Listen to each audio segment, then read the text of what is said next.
wabarakatuh. Minal aidin wal faizin, mohon maaf lahir dan batin. Selamat pagi semua. Anak-anak, apa kabar? Semoga di rumah selalu sehat. Mari kita sukseskan membantu pemerintah dalam memutus tali penularan COVID-19 dengan tetap selalu di rumah dan kita belajar di rumah. Anak-anakku, untuk kelas 12 ini di semester 1 kita akan belajar yang tentang akuntansi, di mana akuntansi itu akan digunakan dalam semua perusahaan, baik itu perusahaan jasa, perusahaan dagang maupun perusahaan industri. Untuk semester 1 ini kita akan mempelajari tentang perusahaan jasa. Apa perusahaan jasa itu sendiri? Perusahaan jasa itu adalah perusahaan yang kegiatan usahanya menjual jasa atau pelayanan. Jadi bukan barang yang dijual, tetapi adalah layanan. Contohnya adalah bengkel, berarti layanan yang dijual adalah perbaikan atau servis. Yang kedua, salon, berarti pelayanan yang diberikan adalah bisa rias, bisa trimbat, dan lain sebagainya. Kemudian yang selanjutnya adalah barbershop yang disebut dengan tukang potong dan lain-lain. Pasti kalian sudah bisa menyebutkan sendiri berdasarkan dari pengertian perusahaan jasa.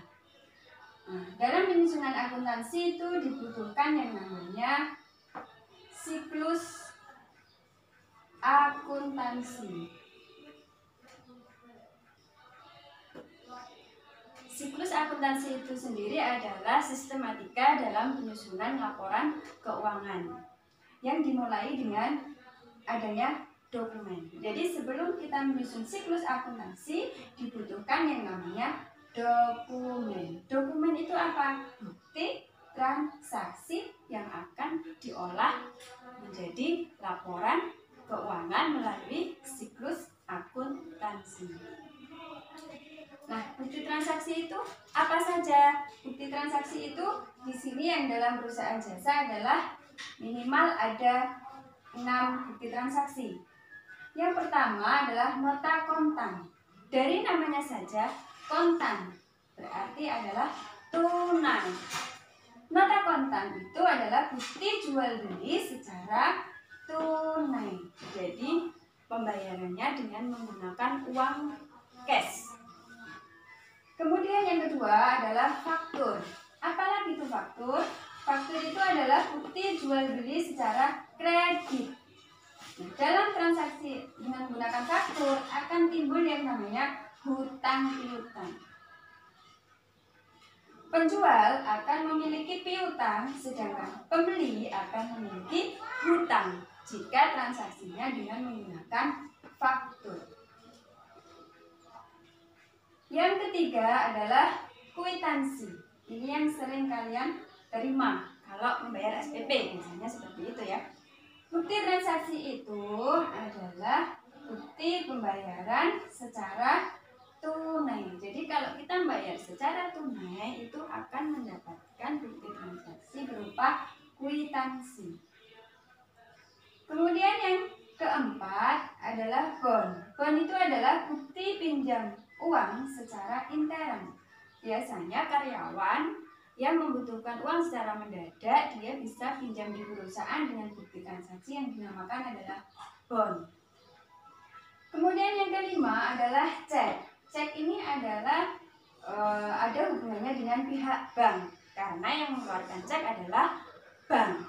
Nah, cek itu adalah surat perintah kepada bank untuk membayar sejumlah uang kepada pihak yang namanya tercantum dalam cek tersebut. Jadi, kalau misalnya di dalam cek itu nama yang tercantum adalah ahlan, berarti yang berhak mencairkan uang adalah ahlan. Kemudian yang terakhir yang keenam adalah biliat giro. Sama halnya dengan cek, tetapi bedanya hanya memindah bukukan saldo bank.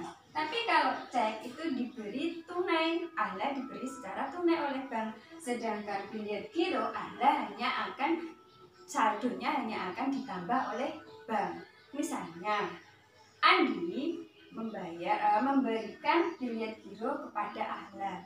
Saldo Andi akan berkurang pindah ke saldonya Ahlan.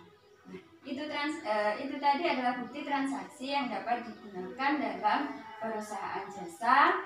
Untuk materi selanjutnya setelah bukti transaksi adalah tentang akun. Jadi akun yang dibutuhkan dalam penyusunan laporan keuangan. Berikut adalah contoh dari bukti transaksi. Bukti transaksi yang pertama adalah nota kontan, yaitu transaksi secara tunai. Untuk kop notanya diisi dengan perusahaan penjual dan kepada yang terhormatnya adalah perusahaan pembeli. Ini adalah contoh faktur, di mana di faktur ini Aisyah memiliki hutang kepada PD Harapan senilai Rp230.000. Begitu juga PD Harapan memiliki piutang kepada Aisyah senilai Rp230.000. Selanjutnya adalah contoh dari kwitansi, yaitu pembayaran secara tunai. Pada kwitansi ini, Siswanto membayar kepada rental mobil PT Indobismar atas transaksi sewa mobil senilai Rp175.000. Sedangkan rental mobil PT Indobismar memperoleh pendapatan sewa dari Siswanto senilai Rp175.000 juga. Cek ini diterbitkan oleh Bank BCA atau Bank Sentral Asia, di mana bayarlah kepada harus diisi dengan nama yang menerima uang dan atau pembawanya harus dicoret. Cek ini dikeluarkan oleh Lumaksono Trisarjono. Biliet giro ini diterbitkan oleh Bank BCA atau Bank Sentral Asia, yang dikeluarkan oleh CV Mitra Media, di mana di sini tidak ditunjukkan oleh penerimanya. Jadi saldo CV Mitra Media akan berkurang. Oke, materi selanjutnya adalah tentang akun. Jadi setelah bukti transaksi kita akan belajar yang namanya akun. Nah, akun sendiri itu terdiri dari dua, akun real dan akun nominal. Akun real itu akun yang terdapat dalam unsur neraca, di antaranya adalah harta, utang, dan modal. Sedangkan akun nominal itu akun yang terdapat dalam unsur laporan laba rugi, yaitu pendapatan dan beban. Akun-akun tersebut memiliki kode yang dinamakan kode akun. Untuk harta, kodenya adalah 1. Untuk utang, kodenya adalah 2. Dan untuk modal, kodenya adalah 3. Sedangkan untuk pendapatan, kodenya adalah 4. Beban, kodenya 5. Dan privilege, kodenya 3. Untuk harta sendiri itu dibedakan menjadi 2, harta lancar dan harta tetap. Harta lancar itu dikatakan lancar adalah harta yang mudah dijadikan uang. Antara lain, kas, piutang usaha, beban-beban yang dibayar di muka, perlengkapan, dan lain-lain. Untuk beberapa akun yang ada di sini bisa kalian baca secara lengkap di buku akuntansi, buku paket akuntansi, atau buku yang sudah dibagikan oleh Bu Ayu, atau buku yang ada di sini. Ini sudah lengkap contoh-contoh mana saja yang merupakan transaksi atau perkiraan yang merupakan kelompok akun-akun ini. Kita lanjutkan. Untuk harta tetap terdiri dari tanah, gedung, peralatan, dan kendaraan. Nah, ini susunannya harus urut, mulai dari yang tinggi nilainya sampai terendah atau dari terkecil ke terbesar. Harta lancar kodenya adalah 10 karena harta itu 1, kemudian harta lancar 10, sedangkan harta tetap 11. Untuk kas kodenya harta harta lancar, karena harta lancar jadi harus 101, 101, 2, 103, dan 104, dan seterusnya.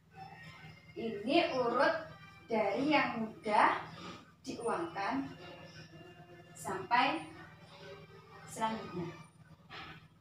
Kemudian untuk harta tetap sama, karena harta tetap 1 berarti 1, 1, 1, 1, 1, 2, 1, 1, 3, dan 1, 1, 4. Hutang juga sama perlakunya, ada hutang jangka pendek atau hutang lancar dan hutang jangka panjang. Hutang jangka pendek kodenya adalah 20, sedangkan hutang jangka panjang kodenya adalah 21. Sama perlakuannya, hutang jangka pendek ada hutang dagang, kodenya berarti 201, hutang gaji 202, hutang bunga 203, dan seterusnya. Kemudian selanjutnya adalah modal, kodenya 3, modal kodenya adalah 301. Pendapatan 401, beban 501, 502, 503, dan 504. Sedangkan privo 302. Nah, itu tadi adalah pengkodean yang paling mudah yang nanti akan kita gunakan dalam penyusunan siklus akuntansi selanjutnya. Nah, setelah dokumen tadi, dalam penyusunan siklus akuntansi itu tahap setelah dokumen adalah penyusunan jurnal umum. Nah, jurnal umum ini adalah tahap pertama dalam penyusunan siklus akuntansi atau yang dinamakan tahap pencatatan. Transaksi nanti, perkiraan bukti-bukti transaksi itu nanti kita akan olah, kemudian kita catat menjadi jurnal umum. Jurnal umum ini adalah yang paling penting dalam penyusunan tahap selanjutnya, jadi harus benar. Sebelum kita masuk ke jurnal umum, kita harus tahu bagaimana cara memasukkan akun-akun ini ke dalam jurnal umum. Nah, yang konsep pertama yang harus kalian tahu atau pelajari dan kalian ingat, jika harta bertambah, maka masuk di sisi debit. Jika harta berkurang, maka masuk di sisi kredit. Nah, kemudian yang hutang, jika hutang bertambah masuk di sisi kredit, sedangkan jika berkurang maka dicatat di sisi debit. Jadi kebalikannya dari harta. Begitu juga modal, jika modalnya bertambah maka masuk di sisi kredit, modal berkurang masuk di sisi debit. Untuk pendapatan, jika pendapatan bertambah maka masuk di sisi kredit, pendapatan berkurang masuk di sisi debit. Begitu juga beban bertambah akan masuk di sisi debit, berkurang dicatat di sisi kredit. Ini juga privo bertambah dicatat di sisi debit, privo berkurang dicatat di sisi kredit. Nah, yang perlu kalian ingat adalah untuk 1, 2, 3, 4. Jadi yang di lingkaran hijau ini tidak ditemukan di jurnal umum.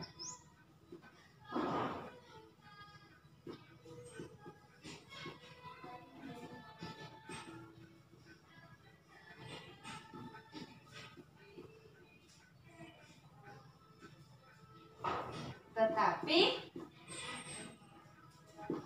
bisa muncul di ACP.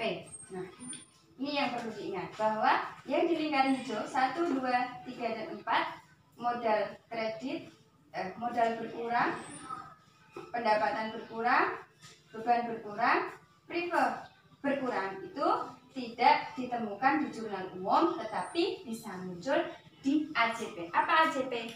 Ayat jurnal penyesuaian. Ini adalah tahap selanjutnya lagi dalam penyusunan siklus akuntansi perusahaan jasa. Jadi inilah anak-anak materi yang dapat disampaikan pada kesempatan kali ini. Semoga bermanfaat. Dipelajari lagi, apabila ada pertanyaan bisa ditanyakan dan bisa dibaca juga bukunya di sini ya.